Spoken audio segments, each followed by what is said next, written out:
Welcome to the T-Bird Zone. I'm Kyle Cottam. You can see this show streamed every week on SUTBirds.com and SUUnews.com. We're in the studio today with head football coach Ed Lamb, talking about a recap of the great win over Sacramento State. And Coach, 35-14, it seemed like the game plan worked. We had more yards, forced more turnovers. Everything just seemed to work well. Was there maybe one particular aspect you thought worked out the best? Well, I would say the most significant aspect was the way that the players prepared all week. And I thought that our offensive and defensive staff, our special teams coaches did a great job of preparing the players. But it's really about the commitment that the players put in during the week. I think once the game got there, the coaches could have swapped sidelines. We could have gone over to Sacramento State's side, and they could have came over to our side, and all the work's been done. And so our players put in that work. I thought you saw a highly motivated team against a team, Sacramento State, that thought they were going to walk in here and walk all over our guys, and that just wasn't the case. By the end of the game, they understood that not only were our guys well prepared and willing to play hard, but our guys were physically stronger, much stronger, and it showed. Was there maybe one point that you thought there could still be some improvement? Yes, there's always room for improvement. I thought Sacramento State did a nice job of attacking our first punt. They got after it, and I thought they did a good job of dictating the tempo early. They came to play. I think they maybe had thought that they delivered the knockout blow by scoring the first touchdown. But I was just really pleased with the way that our guys battled back against a very, very good team. I think Sacramento State will win their share of games. It seemed like there were some demons exercised from the first game to now the second game. Went for it a couple times on fourth down in this game, made it. Went for the two-point conversion, made it. Mm-hmm. Was there and I'm sure it's a game-to-game type thing, but was there a sigh of, okay, two-point conversion, we can check that off the list, it can be done? Yeah, probably more with our players. I think a young men at that age, at the college age, their confidence can sometimes go up and down with whether or not we're winning or losing or converting the fourth downs or the 2 points or getting stops on defense, whatever the situation might be. But for our coaching staff, I think we've got a mature coaching staff that's been working together for several years now, and we're really more interested in our team's progress. And so if we miss a 2-point conversion in game one, there's no concern that that's going to lead into missing it in game two, or a fourth down conversion, or not getting a stop on third down. We're really more interested in taking the disappointments, using those as a lesson, and trying to get better for the next week. Let's talk about some individual performances from the game. The backfield especially had a great game with both Austin Menifee and Decker Alexander. Austin Menifee running a kickoff back for a touchdown. I think both backs had 2 touchdowns in the game. Both seniors. Talk a little bit about the backfield and how important they are to the offensive philosophy. Well, anytime, historically with our style of offense, anytime that our running game gets going, then we have a really strong chance to dictate the game with our offense. I think our passing game is always there. We have good receivers. We have a good pass blocking offensive line, and we frankly pass a lot in practice. We try to get each of our skill players 100 touches on the ball every day in practice, and we have to work hard to do that. And so I think it leads to a strong passing game. Our players are skilled in that area, and that's been consistent for us over the past couple of years.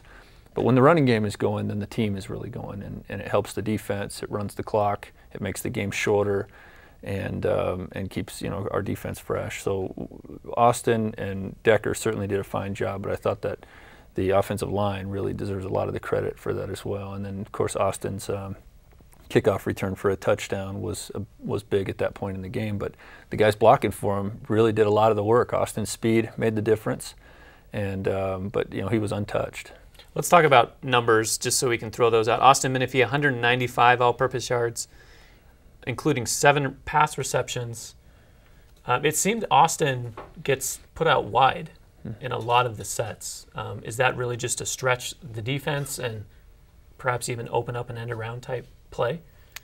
We're not really an end-around type offense or trick play type of offense, but I suppose if we gave an opportunity for you to run a play a week, that would be a really good play to run with Austin. Yeah. He's very good at that, and he's got obviously a lot of speed and ability to catch the ball. We've used him as a receiver before. He's played wide receiver in our offense, more so probably in practice. But you know, when we get into an empty or 5 wide receiver set, he becomes the 5th wide receiver a lot. He's good at that. Decker's good at that. They both have their skills and their talents, and really they work together. They make each other better. They compete every day in practice, and they root for each other in practice and in games. And then on game day, they're fresher because they have each other. Numbers for Decker: 101 all-purpose yards and 84 yards on the ground.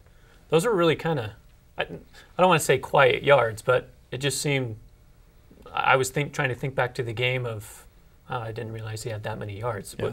I mean, it was just, it seems like he goes out, works hard, and gets the job done. Yeah, did you say 18 carries?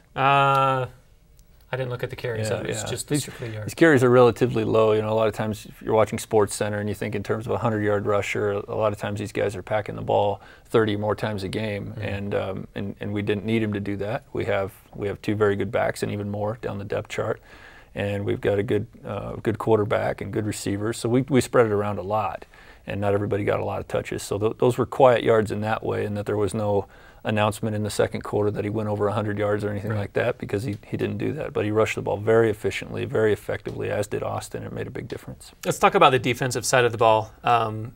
You talked about going into the game at Sacramento State. They had some big plays at Oregon State, and it would be a matter of limiting those big plays. They went for a few deep balls, one overthrown, but another one where Tyree Mills came back and just swatted the ball away. Really an athletic play by the corners all around. And also Tyler Osborne, basically 2 sacks, 3 tackles for loss. How pleased were you on the defensive side of the ball, particularly those 2 individuals? Right. Well, that's good that you brought them up in that order. Going into the game, a key to the game was how our secondary rotated. In other words, could we be aggressive in the secondary where we should be and at the appropriate times, but yet be over the top to take care of the double pass, the play action pass, whatever the situation might be where Sacramento State would try to get a long one or a cheap one over the top. I thought our secondary did a great job of that. They took away a great quarterback at Sacramento State in a great offense. They took away the first option usually from the quarterback, and that allowed our defensive line to really put some pressure on Sacramento State, and their quarterback had an uncharacteristically low completion percentage in the game, and I give a big credit to the secondary for taking away the first option and taking away the deep alert, and then the defensive line with that extra half second that they had to get to the quarterback. They really put a lot of pressure on all day. Tyler Osborne was a key in that. Sacramento State's game plan was to roll out and do it behind a blocking running back, and Tyler, I thought, really got the best of that matchup all day. It was a great game. Big win, 35-14. And again, you've been watching the T-Bird Zone. Again, the recap of the game at Sacramento State. Join us every week on SUUTbirds.com and SUUnews.com. Coach, as always, thanks for coming in. And watch the preview of the Texas-San Antonio game, also on SUUTbirds.com and SUUnews.com.